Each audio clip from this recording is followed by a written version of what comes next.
நூற்றாண்டு காலமாக தேசியத்தின் விடுதலையை வேண்டி போராடி கொண்டிருக்கின்ற சமூகமாகிய நாங்கள் பல்வேறு இன ஒடுக்குமுறைகளுக்கு உள்ளாகியிருக்கின்றோம். அந்த அடிப்படையிலேயே கடந்த தேர்தல்கள் காலத்திலேயும் நாங்கள் விட்ட தவறுகளையும் கருத்தில் கொண்டு எதிர்வருகின்ற செப்டம்பர் 21ஆம் தேதி நடைபெற இருக்கின்ற ஜனாதிபதி தேர்தல் சம்பந்தமாக சமூகத்துக்கு எங்களுடைய நிலைப்பாட்டை தெரிவிக்க வேண்டிய பாரிய கடப்பாடு எங்களிடம் உள்ளது.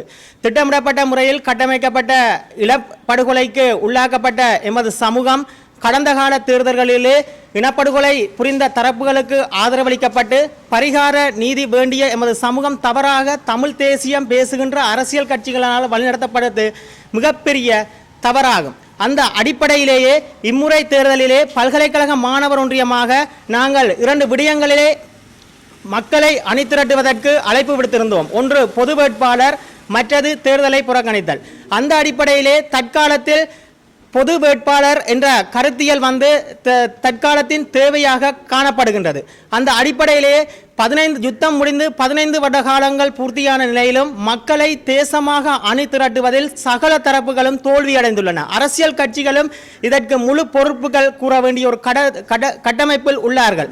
அந்த அடிப்படையில் தான் மக்களை தேசமாக திரட்டுவதற்குரிய உகந்த வழியாக இந்த முறை தேர்தலில் நாங்கள் பொது வேட்பாளர் என்ற எண்ணக்கருக்கு பலப்படுத்த வேண்டிய ஒரு யோசனையை பல்கலைக்கழக மாணவர் ஒன்றியம் முன்னெடுத்திருந்தது. அந்த அடிப்படையில் தான் கடந்த காலங்களில் 2010ஆக இருக்கட்டும், 15ஆக இருக்கட்டும், 19ஆக இருக்கட்டும், இந்த தேர்தல்களிலே தமிழ் சமூகம் ஒரு பரிகார நீதி கேட்டு பரிகார நீதிக்காக போராடுகின்ற தமிழ் சமூகம் சிங்கள தரப்புகளினுடைய தலைவர்களை நம்பி ஏமாந்தது காலத்தினுடைய வரலாறுகளில் பதியப்பட்ட ஒன்றாகும். இந்த தமிழ் தேசிய தலைவர்களால் எங்களுடைய மக்கள் தவறான முறையில் வழிநடத்தப்பட்டது என்பதும் உண்மை. இவ்வாறு தொடர்ந்து எங்களுடைய மக்கள் வழிநடத்தப்பட்டால் நாங்கள் மீண்டும் மீண்டும் உதிரியலாக்கப்படுவது என்பது வரலாற்று உண்மை. அந்த அடிப்படையிலேயே இம்முறை தேர்தலிலாவது எங்களுடைய மக்களினுடைய வாக்குகள் வெற்று காசோலையாக பயன்படுத்தப்பட்டு கொண்டிருக்கின்ற எங்களுடைய மக்களுடைய வாக்குகள்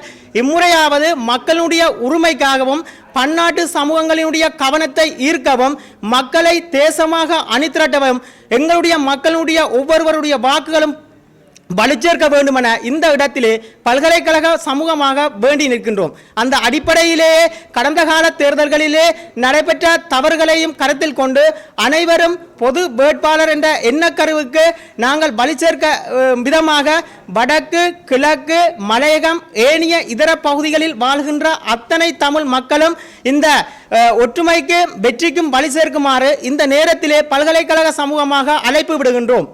மேலும் இந்த சந்தர்ப்பத்தையும் நாங்கள் தவறுவோமானால் மீண்டும் மீண்டும் அரசியல் பிழைத்த மக்களாகவே நாங்கள் மீண்டும் மீண்டும் உதிரியலாக்கப்படுவது என்பது வரலாற்று உண்மை. உரிமை அரசியலை கோரி நின்று போராடுகின்ற எமது தமிழ் சமூகம் தற்போது சலுகை அரசியலுக்காக மாற்றப்பட்டது என்பது ஒரு மிகவும் துன்பகரமான செய்தி. ஒரு சலுகை அரசியலுக்காக தமிழ் தேசிய கட்சிகள் தங்களுடைய சுயநல சலுகை அரசியலுக்காக எங்களுடைய தமிழ் சமூகத்தை தங்களுடைய பேரம் பேசல் என்ற ஒரு எண்ணத்தை மக்கள் மத்தியிலே பொய்யான வாக்குறுதிகளை கொடுத்து தங்களுடைய சுய லாபங்களுக்காக கடந்த கால தேர்தல்களில் மக்களுடைய வாக்குகள் பேரம் பேசலுக்காக பெறப்பட்டவை அன்றி அது மக்களுடைய வாக்குகள் தென்னிலங்கையில் தங்களுடைய ஒவ்வொரு சுய லாபத்துக்காக வேண்டி ஏல விற்பனைக்காக விடப்பட்டிருக்கின்றன. ஆகவே இந்த முறை தேர்தலிலாவது எங்களை நாங்கள் சுதாகரித்துக் கொண்டு பல்கலைக்கழக சமூகமாக பொது வேட்பாளர் என்ற எண்ணக்கருவை பலப்படுத்துவதற்கு சகல தரப்புகளும் முன்னின்று ஒத்துழைக்குமாறும் மக்கள் அனைவரும் சிந்தித்து தேசமாக அணி திரண்டு எங்களுடைய உரிமையை பறைசாற்றுவதற்கு அனைத்து விதத்திலும் ஒத்துழைப்பு நல்கி பொது வேட்பாளர் என்ற எண்ணக்கருவை பலப்படுத்துவதற்கு வலி சேர்க்குமாறும் மிக தாழ்மையோடு கேட்டுக்கொள்கின்றோம். நன்றி.